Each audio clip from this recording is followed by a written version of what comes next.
Halo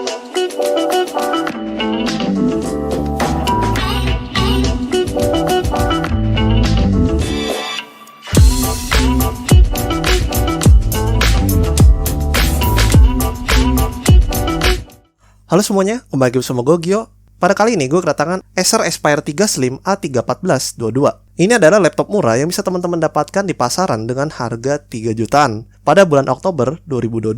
Laptop ini harga lebih murah dibanding HP 14S DK1524AU yang pakai Athlon Silver yang waktu itu gue review. Untuk laptop semurah ini, pastinya teman-teman semuanya penasaran bagaimana sih dengan spek dan kualitasnya, apakah bagus, dan apakah performanya bisa untuk gaming. Jadi langsung aja kita bahas.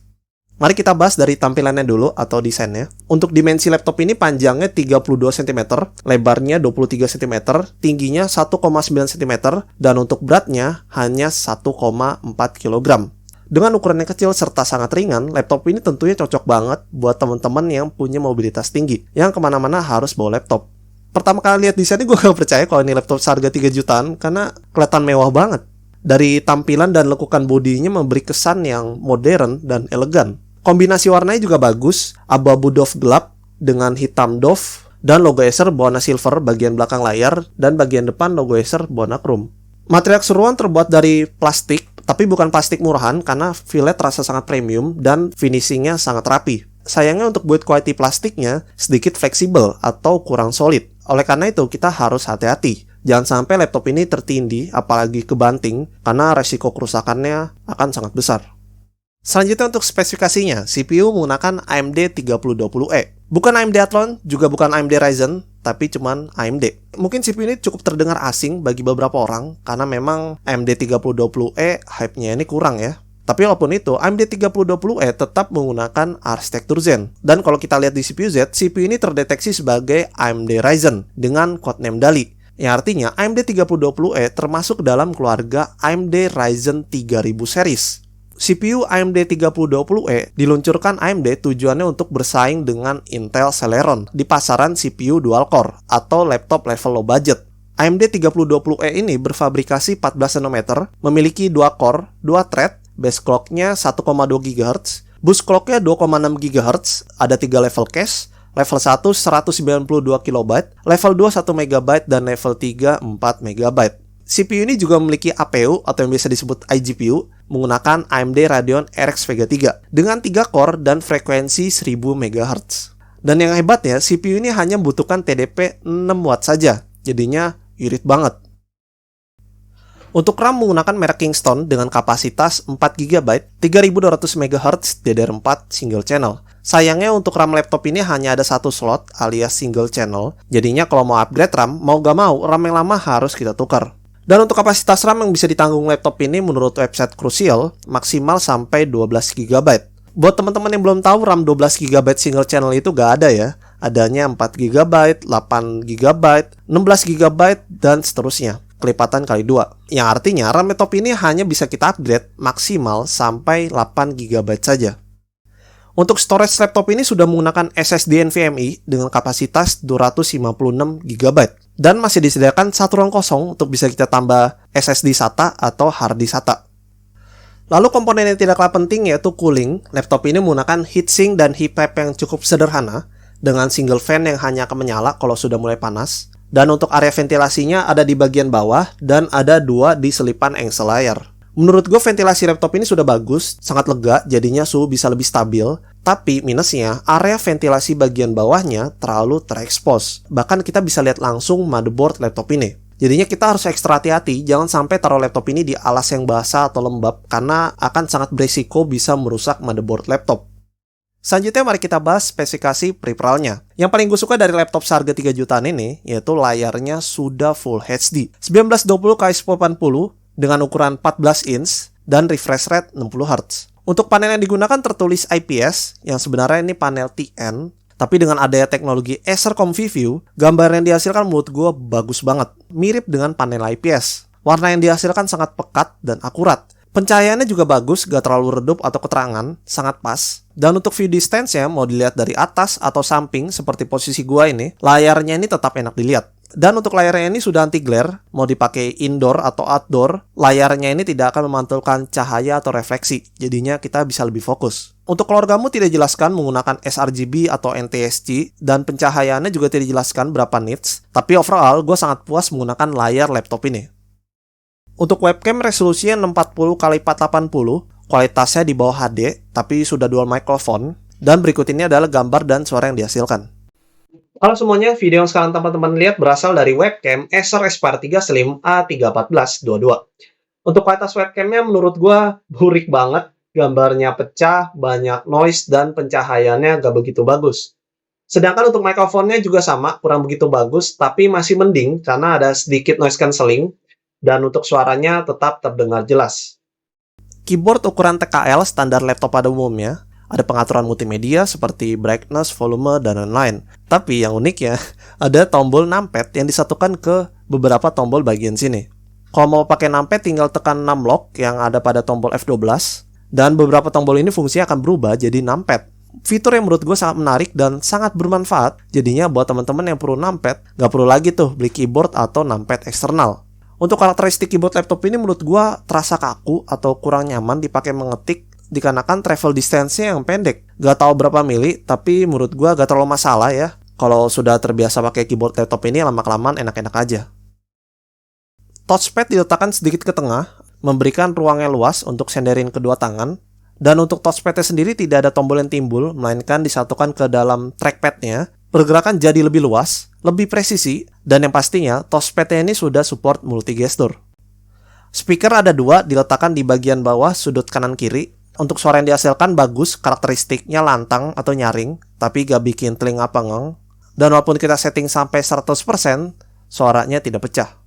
Selanjutnya untuk port bagian sebelah kanan ada satu casing lock, satu USB 2.0 Type A, dan satu headphone microphone combo jack 3,5 mm.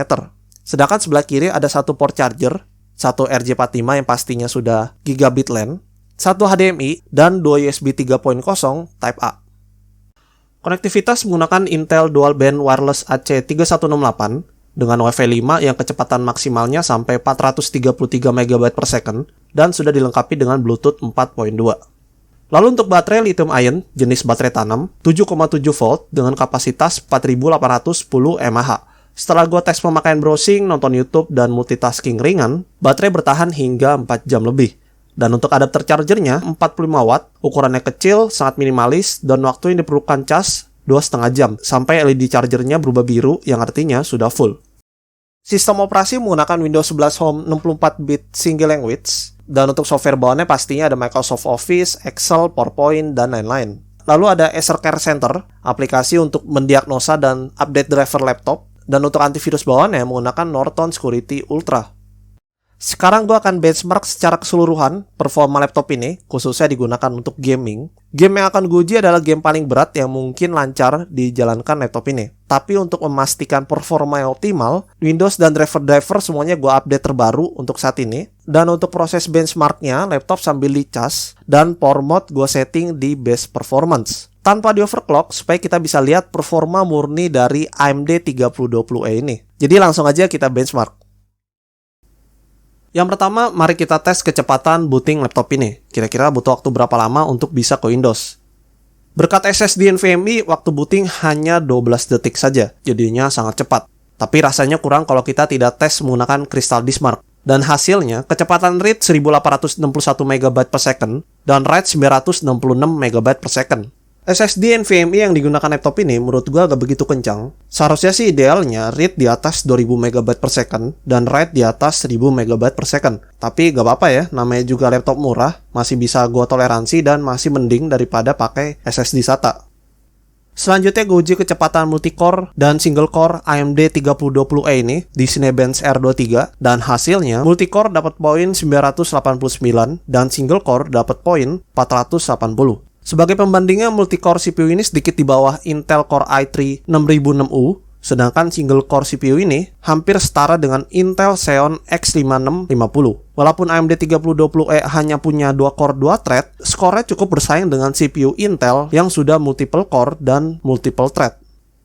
Selanjutnya gue tes laptop ini dipakai multitasking. Yang pertama nonton YouTube di resolusi 4K. Sayangnya hasilnya tidak mulus dan kurang nyaman, bukan internet gue yang lemot, tapi karena CPU ini yang gak kuat ngangkat resolusi 4K. Bahkan CPU sets-nya menyentuh 100%. Jadinya untuk nonton YouTube atau nonton film, lebih baik di resolusi 1080p saja atau di bawahnya.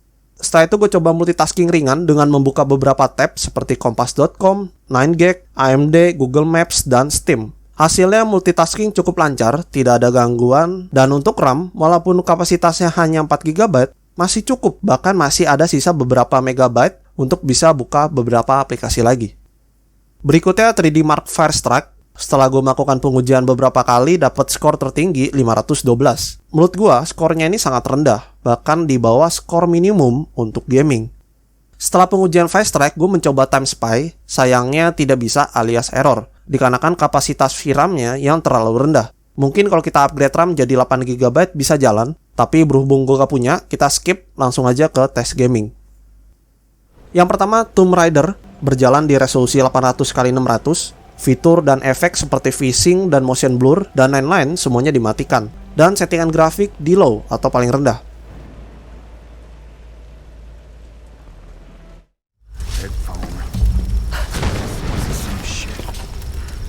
So what came in, another tanker? Rata-rata dapat 43 FPS dan paling rendah 11 FPS.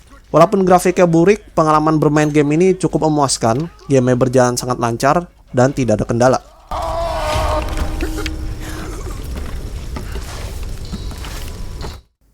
Selanjutnya, Just Cause 2 berjalan di resolusi 800x600, fitur seperti phasing, anti-aliasing, dan lain-lain dimatikan, dan settingan grafik di low, rata kiri semua.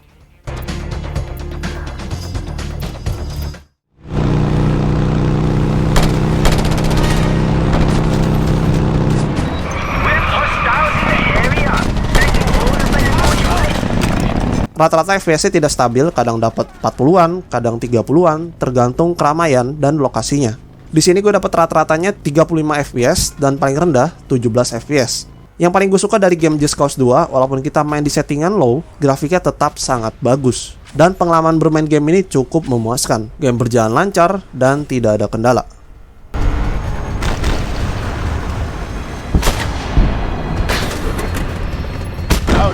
That's gonna hurt the big man's ego. Next, Dirt Rally berjalan di resolusi 1280x720. Seperti biasa, fitur-fitur semuanya dimatikan dan settingan grafik paling rendah di ultra low. Turn left 4 long, don't cut, 100. Keep right over crest. Rata-rata dapat di 44 FPS dan paling rendah drop hingga 8 FPS. Game tetap berjalan lumayan lancar, walaupun drop sampai 8 FPS tidak terlalu mengganggu gameplay. Gue masih bisa menikmati game ini dan tidak ada kendala lainnya. 60 crest. Left 4 long, don't cut, times 3. Right 1 half long. ETS 2 atau Euro Truck Simulator 2 berjalan di resolusi 1280x720. Fitur, efek, dan settingan grafik gue setting di default low.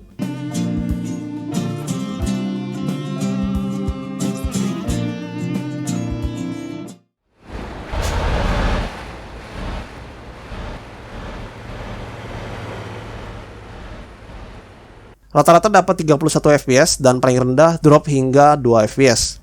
Pengalaman memainkan game ini cukup memuaskan, walaupun drop sampai 2 FPS, tidak terlalu parah dan tidak terlalu mengganggu gameplay kita, masih bisa enjoy dan selain itu tidak ada kendala.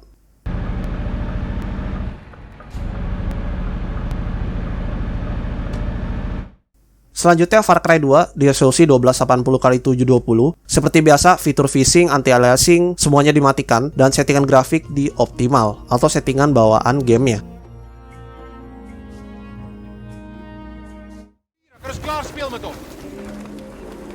You're gonna die.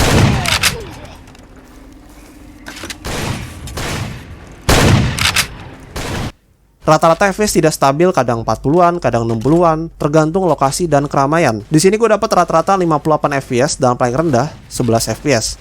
Pengalaman memainkan game ini sangat puas, game berjalan sangat lancar, sangat seru, dan tidak ada kendala.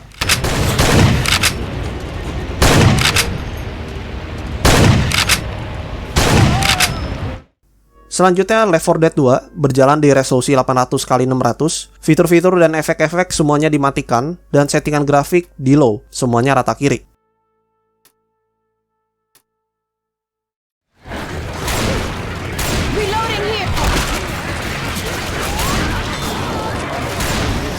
Rata-rata dapat di 53 fps, kadang juga turun sampai 40 fps tergantung lokasinya, dan paling rendah 11 fps. Pengalaman memainkan game ini sangat puas, gamenya berjalan sangat lancar, dan tidak ada kendala sama sekali.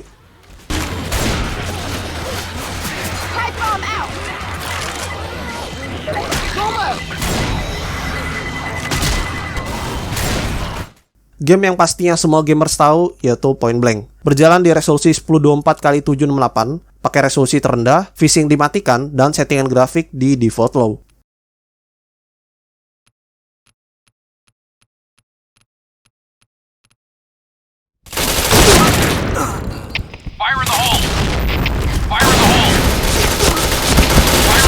Di game PB ini sayangnya nggak bisa nampilin MSI Afterburner, tapi gue tetap dapat average-nya di 64 fps dan paling rendah drop di 7 fps.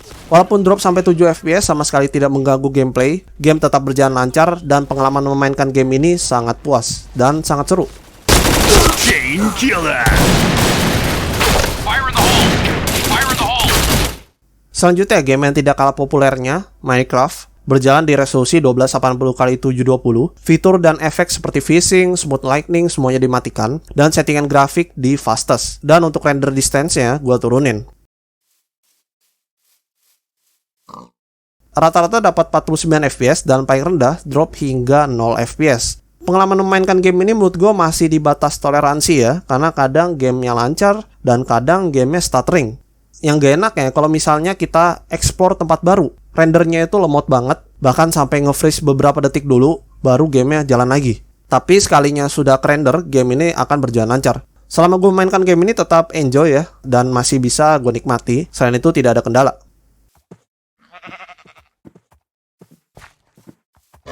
Selanjutnya Dota 2 di resolusi 800x600 dan settingan grafik di fastest atau paling rendah.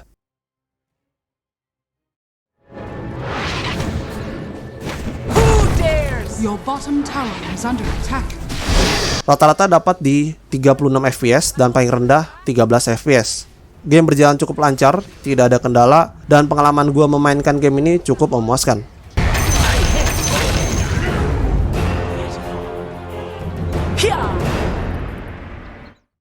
The Sims 4 berjalan di resolusi 1920x1080, semua fitur dan efek dimatikan, dan settingan grafik gue setting di low, semuanya paling rendah.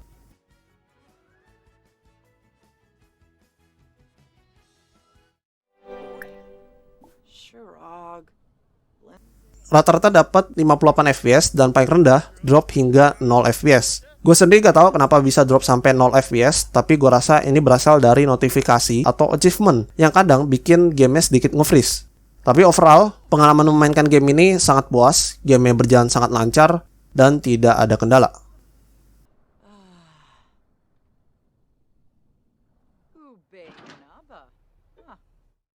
Itu dia hasil benchmark dari Acer Aspire 3 Slim A31422. Memang gak banyak pilihan game yang bisa dimainkan, tapi menurut gua performa laptop ini dan pengalaman gamingnya sudah cukup memuaskan untuk level laptop dual core low budget. Untuk suhu pada saat digunakan gaming berjam-jam di ruangan tanpa AC menyentuh di 56 derajat. Dan menurut gua suhunya ini sangat adem, bahkan panasnya ini tidak terlalu terasa.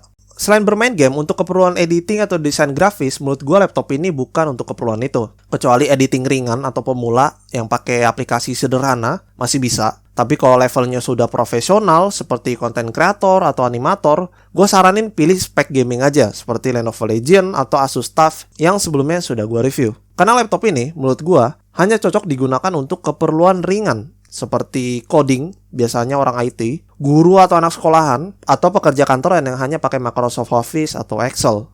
Secara keseluruhan, kualitas, fitur, dan performa Acer Aspire 3 Slim ini sudah bagus banget untuk laptop seharga 3 jutaan. Tapi gak sampai situ, Acer juga memberi garansi selama 3 tahun, jadinya kalau ada kerusakan komponen, biaya servisnya gratis dan jasanya juga gratis. Itu dia review dan pendapat gue mengenai Acer Aspire 3 Slim A31422. Laptop ini bisa jadi pilihan yang tepat bagi yang lagi nyari laptop murah. Bagaimana menurut teman-teman mengenai laptop ini? Bisa komen di bawah. Dan jangan lupa support channel ini dengan cara like, share video ini, dan subscribe jika ingin konten menarik lainnya. Terima kasih sudah nonton video gue. Semoga bermanfaat. Gua Gio. See you again in next video.